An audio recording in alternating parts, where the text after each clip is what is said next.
حي على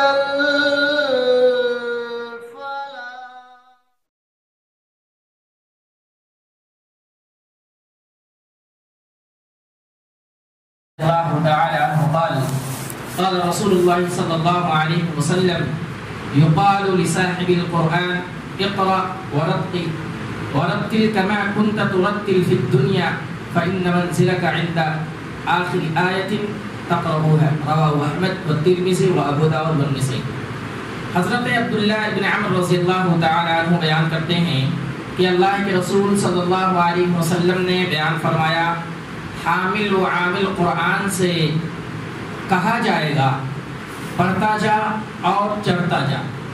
اور ویسے ترتیل سے پڑھ جیسے تو دنیا میں ترتیل کے ساتھ پڑھا کرتا تھا، اور تو جہاں آخری آیت پڑھے گا وہیں تیری منزل ہوگی۔ اس حدیث کو حضرت عبداللہ ابن عمر رضی اللہ تعالی عنہ نے بیان فرمایا ہے، اور یہ حدیث احمد بھی موجود ہے، ترمذی بھی موجود ہے، ابو داؤد اور نسائی، یہ چاروں کتابیں جو ہیں اس میں موجود ہیں۔ اس حدیث کے اندر قرآن کے پڑھنے والے اور اس کے مطابق زندگی گزارنے والے کی اہمیت و فضیلت کو بتایا گیا ہے، جہاں پر یہ کہا گیا کہ اگر کوئی آدمی قرآن کو پڑھتا ہے تو اس کو دنیا کے اندر ایک حرف پر 10 نیکیاں ملتی ہیں، اسی طریقے سے اس کو فتنہ دجال سے محفوظ کر دیا جاتا ہے، سورہ بقرہ کی تلاوت کرتا ہے تو اس کے گھر میں شیطان کے شر سے محفوظ کر دیا جاتا ہے۔ تو وہیں پر کل قیامت کا دن جب ہوگا، آدمی اس دنیا سے چلا جائے گا، حساب و کتاب کا دن ہوگا،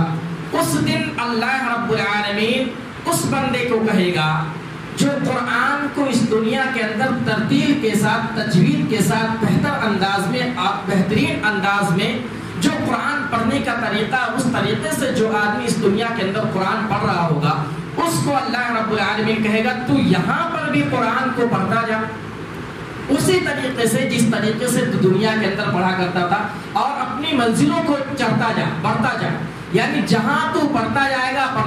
گا اور جو تیری آخری آیت ہوگی وہیں پر تیری منزل ہوگی۔ تو یہ قرآن پڑھنے والے کی اہمیت و فضیلت ہے۔ اگر ہم اور آپ اس دنیا کے اندر قرآن کی تلاوت کریں گے تو یہ قرآن قیامت کے دن بھی ہمارا ساتھ نہیں چھوڑے گا، ہمارے مرتبے کو، ہماری منزل کو اس دن بھی بڑھائے گا۔ جیسا کہ ہم اور آپ کو معلوم ہے کہ ایک اور حدیث کے اندر اللہ کے نبی صلی اللہ علیہ وسلم نے فرمایا کہ اس قرآن پڑھنے والے کے حق میں کل قیامت کے دن یہ قرآن سفارش کرے گا، اور اللہ رب العالمین اس کی سفارش کو ضرور قبول فرمائے گا۔ تو یہ دنیا کے اندر جو اجر ہے ملے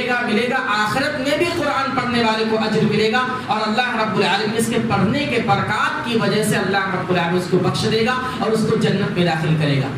اس لیے ہم اور آپ قرآن کو پڑھیں، زیادہ سے زیادہ پڑھیں۔ میں سمجھتا ہوں کہ جب سے رمضان شروع ہوا ہے، جب سے لے کر کے ابھی تک آج 11